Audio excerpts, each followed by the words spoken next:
Hello guys, स्वागत है आपका हमारे अपने यूट्यूब चैनल स्पार्टन 12 एंटरटेनमेंट में। आज मैं आपको स्टोरी बताने वाला हूँ ड्रामा सैन काल कैपीमी की। आज से हम इस ड्रामा की episode wise Hindi dubbing start करने वाले हैं और एज ए स्टोरी टेलिंग मैं आपको इसकी पूरी स्टोरी बताऊँगा एवरी एपिसोड। हालांकि इसकी अभी हिंदी डब्ड वर्ज़न तो नहीं आया है, मगर अगर आप इसकी स्टोरी जानना चाहते हैं तो फिर आप हमारा वीडियो देख सकते हैं। इसमें मैं आपको एपिसोड वाइज स्टोरी बताऊंगा कि क्या स्टोरी है इस ड्रामा की, तो बने रहिए हमारे साथ। सबसे पहले इसमें हम मेन कैरेक्टर्स देख लेते हैं। तो हैंडे अर्सल इसमें मेन कैरेक्टर है, जिनका कि नेम इस ड्रामा में एदा का है। और करीम बुरसैन जो कि सिरकान बोल्ट है। और मेलिसा डेंगल जो कि सीरीन बसार का किरदार निभा रही हैं। और इसका इंग्लिश नेम है you knock on my door. इस ड्रामा का इंग्लिश नेम है। तो चलिए शुरू करते हैं। स्टोरी स्टार्ट होती है एदा से। वो बताती हैं ज़िंदगी बहुत खूबसूरत है और ज़िंदगी को खूबसूरत बनाना हमारे हाथ में होता है। इसलिए उन्होंने अपनी एक खूबसूरत ज़िंदगी बनाई, क्योंकि उसकी माँ एक फ़्लावर बेचने वाली है और उनका दिल ये बात जानता है। वो आगे बोलती हैं कि जब उन्होंने अपने पिता को खो दिया था, उसके बाद उन्होंने काफ़ी मेहनत से सारे क्लास में पढ़ाई की और इसके कारण उन्हें हर साल स्कॉलरशिप और अवार्ड मिलता था, क्योंकि वो हर साल अपने क्लास में टॉप करती थी। उन्हें लग रहा था कि वो फ्यूचर में बहुत अच्छा कर सकती हैं और उनका फ्यूचर बहुत ब्राइट है और वह इटली के टॉप कॉलेज से अपनी ग्रेजुएशन कंप्लीट करेंगी। तभी पीछे से आवाज़ आती है, एदा एदा। तो हैंडे अर्सल की आँख खुलती है और उनकी मॉम उन्हें बोलती हैं कि वो लोग आ गए हैं, जाओ, वो लोग जल्दी से आ गए हैं, जाओ। और यहीं पे उनका इटली का ड्रीम ख़त्म हो जाता है।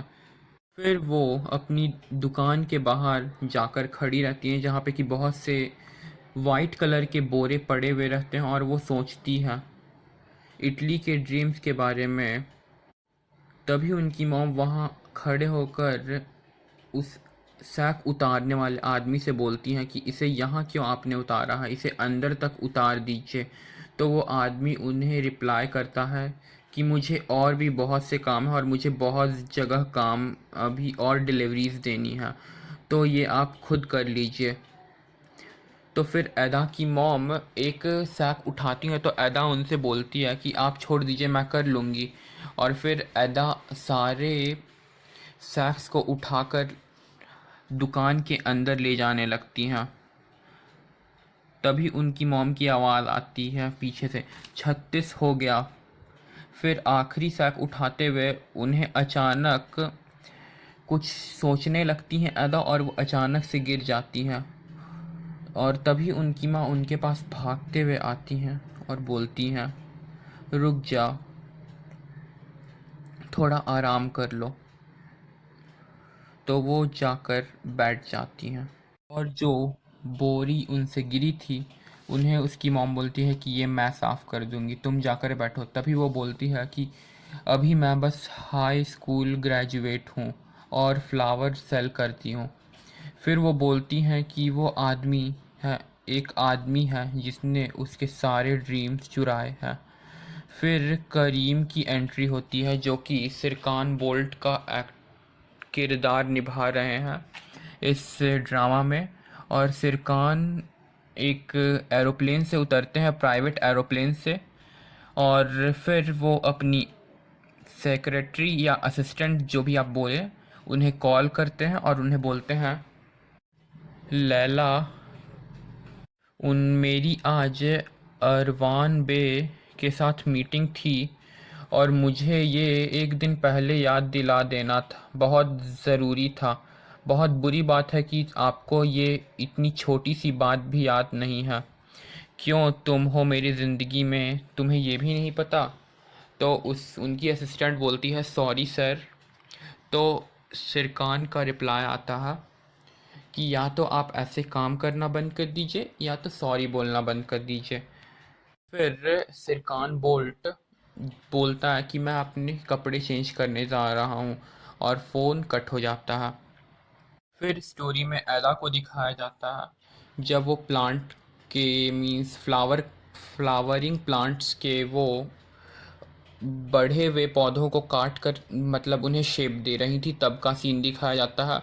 फिर वहाँ उनकी मॉम आती है और बोलती हैं मुझे तुम्हारा ये काम बहुत पसंद है। तो फिर ऐदा उस बात से उदास हो जाती हैं और वो बोलती हैं कि ये मेरा ड्रीम नहीं था, मतलब पीछे से आवाज़ आती है कि ये उनका ड्रीम नहीं था और ये उस काम से खुश नहीं है। तभी उनकी मॉम बोलती हैं कि मुझे पता है तुम्हें ये काम पसंद नहीं है, मगर अगर हमें अपनी ड्रीम नहीं मिली तो हमें उसे चेज़ करना चाहिए, ना कि अपनी जान उससे छुड़ानी चाहिए। बहुत बुरी बात था। तो फिर वो एला बोलती है कि आपको कहीं बाहर जाना है, तो फिर उनकी मॉम बाहर चली जाती हैं और बोलती हैं कि अपना ध्यान रखना, मैं अभी जा रही हूँ। फिर सिरकान बोल्ट को दिखाया गया है जो कि एक ब्लैक कार से उतरते हुए दिखाई देते हैं और ऑफिस की ओर बढ़ रहे होते हैं। तभी अटेंडेंस सेक्रेटरी जो होती है उनकी ऑफिस की, वो उनकी असिस्टेंट को कॉल करके बताती हैं कि सिरकान आ चुका है। तो वो पूरे ऑफिस में चीख चीख कर सबको ये बात बता देती हैं कि सिरकान बोल्ट आ गया और सभी लोग सारी चीज़ें साफ़ करने लगते हैं, जैसे कि अपने बेंच की जो भी एक्स्ट्रा चीज़ें हैं या फिर जो भी उन्होंने चिप्स या लेस रैपर्स कुछ भी खाया तो उन्हें क्लीन करने लगते हैं और फटाफट क्लीन करके सिरकान की एंट्री से पहले सब चीज़ें साफ़ हो जाती हैं और सब अपनी पोजीशन ले लेते हैं। फिर जब सिरकान एंट्री लेता है ऑफिस के अंदर तो सब उन्हें गुड मॉर्निंग बोलते हैं और उसका रिप्लाई आता है गुड मॉर्निंग। और फिर वो एक आदमी से बात करते हैं और बोलते हैं कि तुमने मुझे याद नहीं किया। तो वो आदमी बोलता है कि मैं आपको दिन में 7 बार याद करता हूँ। फिर सिरकान अपने ऑफिस में चला जाता है। फिर ऐदा को किचन में दिखाया गया है जो कि किचन में कुछ काम कर रही होती हैं और वहाँ पे एक मेलो नाम की लड़की होती है जो कि घर से बाहर जाने की कोशिश कर रही होती है। तो ऐदा उन्हें बोलती है कि मेलो मेरी हेल्प करो आकर के किचन में, मेरे पास जॉब है और मुझे वहाँ भी जाना है। तो मेलो चुपके से बाहर चली जाती हैं और अपने दोस्तों से बात करती हैं और फिर वहाँ अचानक से ऐदा आ जाती है और बोलती है सिंड्रेला तुम ये भूल गई। और उनके हाथ में एक सैंडल होती है। फिर ऐदा पूछती है कि कहाँ जा रहे हो तुम लोग। तो उसमें से एक लड़की बोलती है कि हम किसी की शादी में जा रहे हैं और मेलो बोलती है कि हम किसी के डेथ एनिवर्सरी में जा रहे हैं। तो एला बोलती हैं इतना सज धज कर जा रहे हो तुम लोग। तो फिर उसमें से एक लड़की बोलती है नहीं नहीं हम लोग शादी में जा रहे हैं। तो फिर एला को शायद उन पे शक हो जाता है तो वो उनसे पूछती है सच बताओ तुम लोग कहाँ जा रहे हो। तो वो बोलती है कि हम ग्रेजुएट होने जा रहे हैं। तो फिर एक लड़की बोलती है हम आपको ये बात इसलिए नहीं बताना चाहते थे कि आप दुखी हो जाएंगी। मगर एला बोलती है कि मैं क्यों दुखी होंगी। फिर एक लड़की बोलती है आप दिलों की ग्रेजुएट हैं। तो वो बोलती है कि मैं बस एक स्कूल ग्रेजुएट हूँ और मुझे डिप्लोमा के बारे में कुछ नहीं पता। फिर ऐदा बोलती है मेलो मुझे तुम्हारे स्कूल टीचर ने बात करने को बुलाया है, क्या मैं भी तुम्हारे साथ चलूं? तो उनकी उसकी मेलो और उसकी दोनों दोस्त तीनों साथ में बोलती हैं नहीं। तो ऐदा उनसे पूछती है क्यों? तो वो बोलती है कि बहुत भीड़ होगी और आपको प्रॉब्लम होगी। फिर वो पूछती हैं इतना मेकअप करके तुम लोग स्कूल क्यों जा रही हो? तो वो बोलती है तो मेलो की एक दोस्त बोलती है कि आज वहाँ पे अवार्ड देने सिरकान बोल्ट आ रहा है। फिर ऐदा को अंदर से बहुत गुस्सा आता है और वो अपने हाथ में रखी सैंडल को मरोड़ने लगती हैं। और फिर सिरकान को दिखाया गया है। फिर सिरकान बोलता है, क्या आप इन फाइलों को अरेंज करके रख सकती हैं? तो लैला बोलती हैं, ठीक है सिरकान।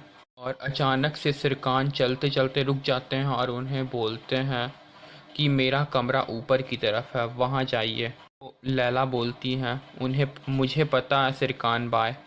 तो फिर सिरकान लैला से पूछते हैं, क्या कुछ ऐसा है जो कि आप मुझे बताना चाहती हैं? तो लैला बोलती है, सेलीन हैनम सगाई कर रहे हैं। तब वह अपने बगल में खड़े एक आदमी से पूछता है, क्या ये मैं सच सुन रहा हूँ? और दोनों के बीच में लड़ाई शुरू हो जाती है। तो वो आदमी बोलता है, गर्ल जो चाहे वो करे, आपको क्या? तो सिरकान बोलता है, नहीं कर सकती है। फिर वो बोलता है, वह नहीं कर सकता क्योंकि वह किसके साथ काम कर रही है आपको पूरी तरह अच्छी तरह से पता नहीं है, क्या पता है? तो वो आदमी बोलता, सेलिन आपसे बात करने के लिए पहले से ही लंदन से लौटने का इंतज़ार कर रही थी। वो मुझसे बात करना चाहती थी, क्या ऐसा है? सिरकान बोला। फिर सेलिन को इस स्टोरी में दिखाया जाता है और उससे पूछा जाता है, आपने इस 10 सालों में क्या करना था? तो वो बोलती है कि मुझे असली में बहुत कुछ करना था, लेकिन मेरा सपना एक शू डिज़ाइनर बनना था। और ये सब एक लड़की कैमरे में कैद कर रही थी। तभी वहाँ पर ऐदा आ जाती है और उसे भी कैमरे में वो लड़की शूट करने लगती है। तो वो बोलती है कि मुझे मत शूट करो, दूसरों को शूट करो। वहाँ पे 3 लड़कियाँ और खड़ी रहती हैं और वहाँ पे ऐदा भी आ जाती है। फिर वो लड़की ऐदा से पूछती है, ऐदा आप 10 सालों के बाद अपने आप को कहाँ देखती हो? तो ऐदा बोलती है, सिरकान बोल्ट को अपने नीचे। तो कैमरा में शूट कर रही लड़की उससे पूछती है कि मैं आपके सपनों के बारे में पूछ रही हूँ। तो ऐदा बोलती है, सिरकान बोल्ट ने मेरी ज़िंदगी बर्बाद कर दी। फिर वो सब गाड़ी में बैठकर कहीं जाने लगते हैं। तो पहला पार्ट यहीं ख़त्म होता है। आशा करता हूँ कि आपको ये स्टोरी लाइन अच्छी लगी होगी। सॉरी गाइस, बीच में बहुत सी गलतियाँ भी हुई हैं, मगर ट्रांसलेशन में थोड़ी बहुत मिस्टेक हो जाती है, तो please ignore that. And video अच्छा लगा तो लाइक शेयर एंड सब्सक्राइब करें। Thank you. एंड इसका मैं पार्ट 2 बहुत जल्द लेकर के आऊँगा। अगर आपको अच्छा लगा तो प्लीज़ सपोर्ट करें।